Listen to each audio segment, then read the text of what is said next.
Hey, what's up, ladies and gentlemen? Welcome back to the DaVon Lewis Show podcast for a live edition, where I bring the latest news and updates in the world of sports entertainment.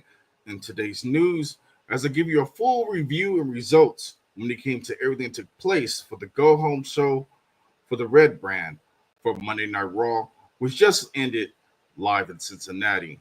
Appreciate you guys coming through. Hopefully, you guys are excited when it comes to the overall presentation. More importantly, if you're excited for this following weekend for Elimination Chamber. More importantly, don't forget to smash the like button, subscribe, turn on the notification bell so you'll be updated when the new video drops. Let's go ahead and talk about Monday Night Raw. Appreciate you guys coming through. Let's get it.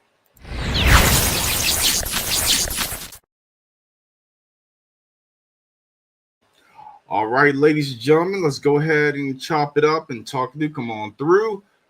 Appreciate you guys coming through for the most part. Feel free to chime down in the comments below. We'll chop it up and interact and go through the emotions of pretty much everything that took place in the show and everything kicked off in a good manner as we had pretty much Logan Paul kicked off the Monday Night Raw. Came to the ring, he mocked the Cincinnati crowd, and he said that he will be three door knobs when it comes to the situation of talking about John Cena. He also talked about the other competitors that are involved. And he says he will earn the right to challenge Cody Rhodes for the WWE Championship at WrestleMania 41. And then, of course, he says CM Punk must have his math, which initially has been off, since pretty much CM Punk has been jealous and over the whole entire situation. Of course, CM Punk comes out to a big crowd fair as things previously took place. A whole lot of back and forth. They put jabs at each other, talking about everything that took place, including the word Rumble. Then, of course, Logan Paul tells Punk that now that he's a full-time wrestler, it's only a matter of time before the people will start cheering for him. But, of course, Punk says that he won't be around long enough to have the poor remember his name, and he plans on winning the Elimination Chamber and also get that receipt back after Logan Paul eliminated him at the Royal Rumble. Punk then goes on to says that he will go on to defeat Cody Rhodes for the WWE Championship WrestleMania, even if Cody sells his soul to the great one, The Rock Johnson, this following Saturday. We'll see. You should see how the interaction. And then Logan Paul, of course, goes for a cheap shot where Punk ducks it and immediately sprints up and clotheslines him. And of course, things break down. Logan Paul runs up the ramp. Punk, of course, exchange a couple words, and he's ready for the following Saturday. Then we get things underway for the first match of the night as Luis Kaiser defeated Pete Dunne and Penta in a three-way dance and a three-way good match. As Kaiser pinned him, Pete Dunne with a spinning complete shot DDT. And overall, the triple threat match was good from start to finish, and I look forward to seeing the pinning story of these three-man rivalry, and it was great action. Then we had Jackie Redmond. She interviewed Rhea Ripley, who was interrupted by Io Sky. And both of them have planned for the women's world title match to be scheduled for next week. Then we get to next action of the card. We had New Day as the Kofi Kingston and Xavier Woods defeated the LWO of Joaquin Wild and Cruz Del Toro in a great match. Where things got intriguing was New Day attacked them after the match. Dragon Lee came down to make the save, but also ended up on the chopping block on the inside of being laid out. Then we get to the Judgment Day. They were in the clubhouse for a segment as Finn Balor and Dominic Mysterio, as they pretty much was bickering back and forth about disappointments of quite a group and not adding a new member. Liv Morgan tries to smooth things over with the tensions by saying she's in the middle of a big week for herself and plans to win gold with Raquel Rodriguez. And of course, they smooth everything over and switch to the World Heavyweight Champion Gunther, who's headed to the ring ready for the action as he announced that he has a match set up for tonight featuring himself versus a mystery opponent, and it ends up being Akira Tozawa. But of course, he says he got WrestleMania spirit in him and excited to end Jey Uso's circus. Then we get right away into the match as Gunther defeated Akira Tozawa with a beatdown, but more importantly, put him to sleep and sealed the fate. After the match, Gunther attacked Akira Tozawa, prompting Otis to step in. Gunther shoved Otis a couple of times, and of course, Otis started his lovely shakes and getting the crowd under him. But then things really break down as Otis turned his back and Gunther put the sleeper on him, leading to Jey Uso to come down to chase Gunther directly up the ring and get things underway when it came to the pending drama for the World Heavyweight Championship. Let's go ahead and see if anybody is pretty much going down to the comments right now. Look like we have one person over on Facebook, a few more people over on YouTube. Appreciate you coming through and showing your love and support, as well as the group of people that's watching currently right now on Twitch. I'd like to know from you guys' point of view how everything has been with your night. More importantly, what has been your favorite match through the course of everything that has been going on the Monday Night Red brand, and how excited are you guys when it comes to Elimination Chamber? Then we get to the WWE Women's Intercontinental Championship match, which is on the line, as we have Lyra Valkyria. She defeated Dakota Kai with that lovely Nightwing through the course of everything that took place. Talk about the match, and more importantly, it was great competition across the board. Of course, where things got intriguing is where Dakota Kai and Lyra Valkyria ended up hugging after the match. And then, of course, Ivy Niles came down and put the beat down directly on the champion and pretty much set herself to being the number one contender. Afterwards, she was interviewed backstage where she says she won't stop until she's the WWE Women's Intercontinental Champion.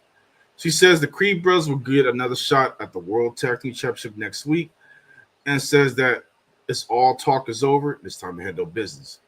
But of course, the War Raiders end up coming in a situation, end up taking the Creed brothers off guard, which leads to a full-on brawl with everything that took place between the War Raiders and American Made.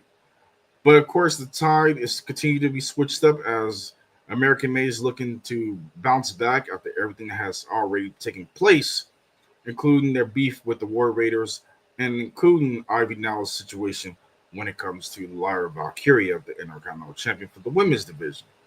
Then we get to Sami Zayn. He has a lovely sit-down interview, and pretty much he's talking with Jackie Redmond. He's full-on hyped about the unsanctioned match with Kevin Owens at the Elimination Chamber. He says that there will be worse than anything that he has ever done before when they go to battle, but from my own personal opinion, they destined to fight forever. Then we get to Roxanne Perez and Bayley, who have a quick backstage confrontation. Bayley says she's envisioned and Roxanne in a World Championship match at WrestleMania, but not this year because Bayley's looking to step up and win the Elimination Chamber.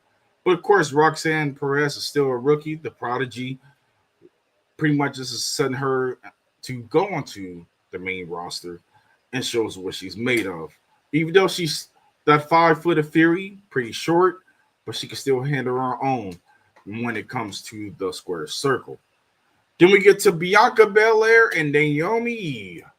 They are currently cut a promo hyping up their tag team championship defense in the main event later on in the show. Then we get to Braun Breaker, who's about business as he defeated Dominic Mysterio via disqualification after everything broke down. Braun Breaker was setting up for a spear, and Finn Balor ended up attacking him, including with Carlito. Of course, Balor was looking for a chair to continue the attack.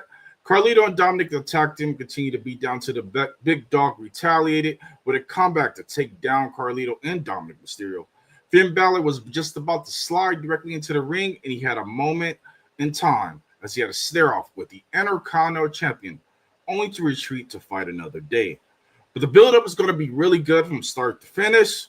More importantly, I look forward to seeing Balor versus Breaker in the near future, and you know it's going to be a banger. Now we get to Cody Rhodes, the American Nightmare. I don't know what he's doing directly on Monday Night Raw, of course, when it comes to the brand split. You never know what you're going to get when it comes to either brand, Raw, SmackDown, or NXT. As officially, there's no brand split. Pretty much any talent can go to any directly show. But the Undisputed Champion initially came down to the ring, offered all the details that initially took place when it came to Dwayne "The Rock" Johnson. He went about and says he understands that The Rock is offering a free ride and the situation doesn't just affect him, but his whole entire family. Of course, he was interrupted by Seth Rollins, who came out to interrupt the situation. Rollins says that he is risking everything to help Cody Rhodes to win the WWE Championship. He doesn't want to be able to make that regret this time. Of course, Cody talked about all the things that Rollins have come across the situation and not be a hypocrite. Even talk about the past of him being a corporate champion, even his previous feud when it came to everything that took place. Cody also makes the same mistakes if he does not make a mistake when it comes to the situation.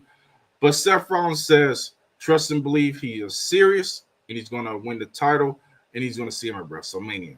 Then we go to the backstage as Jey Uso checks on Akira Tozawa in the trainer's room. He came out of the room and he was confronted by Grayson Waller and Austin Theory. Grayson Waller says that he was nothing more than a meme. And after Jey Uso shut all that down, Theory was caught off guard with a yeet. And Austin Theory and Grayson bicker back and forth talking to each other until Jey Uso caught Grayson Waller with a super kick and yeeted one more time, sending them being frustrated. Now to the main event for the WWE Women's Tag Team Championship, which are on the line. As the Judgment Day's Liv Morgan and Raquel Rodriguez defeated Naomi and Bianca Belair. It was a very competing match from start all the way down to end, including the great transition, including false finishes, but more importantly, Dominic Mysterio came down midway through the match to help Judgment Day. But this wasn't even a guaranteed victory. The ending came when Raquel Rodriguez tripped up Naomi and she was on the top rope, causing her to hit the head on the steel turnbuckle, and Raquel and Morgan were now a 3-time WWE Women's Tag Team Champions. As, of course, rumors were rolling that they were going to see Jade Cargill or see some kind of drama unfold with everything that has been happening, maybe a heel turn or something under the lines. But more importantly, I appreciate you guys coming through. Thank you guys for watching the whole entire show for the live edition. You guys are amazing. But there you have it for the Monday Night Raw edition for Netflix with the Go Home Show. And overall, it was all right for what it was. All the matches were solid from start to finish. And what was your favorite match of the night? More importantly, I'd like to know from you guys, who is going to be your picks for the Elimination Chamber for the men's and women's division this following Saturday? Post your comments down below. Let's talk professional wrestling. More importantly, don't forget to smash the like button, subscribe, turn on notification bell, and let's talk professional wrestling. Until the next episode, you guys are amazing always. I'm DaVon, your host. You have been watching the DaVon Lewis Show podcast. Until the next episode, you guys be safe. And don't forget to tune in for more wrestling news. I'll catch you guys later. Peace.